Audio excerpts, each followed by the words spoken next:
खरं म्हटलं तर या कृषी उत्पन्न बाजार समितीमध्ये मी पहिल्यांदाच प्रचाराला आलेलो आहे आणि गेले अनेक वर्ष फक्त कृषी उत्पन्न बाजार समिती कल्याण हे खूप मोठं नाव मी ऐकतो.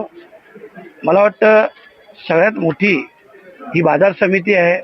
खूप मोठी उलाढाल इथून चालतो आणि खूप मोठं कामही चालतं. परंतु इथं अपेक्षित अशा सुविधा दिसत नाही. आपण जिथंही बसलोय हाही आवार पाहत असाल तर ह्या सगळ्या गोष्टींसाठी खरं म्हटलं तर माझ्यासाठी नवीन आहे. मला पहिल्यांदाच ह्या सगळ्या गोष्टी माझ्या समोर आलेल्या आहेत.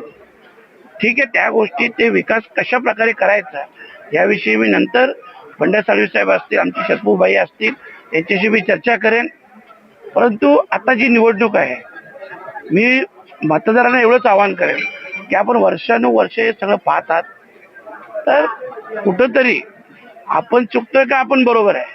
खरं म्हटलं तर मतदारांनी याचा अभ्यास करायला हवा आणि जेही उमेदवार आहेत महाविकास आघाडी देखील भले इथं सिम्बॉल पक्षाचा नसला तरी सुद्धा पॅनल लढला जातो आणि म्हणूनच मतदारांना आवाहन करेन की एक वेळा या सगळ्या व्यक्तींवर विश्वास ठेवून तुम्ही एकदा संधी द्या.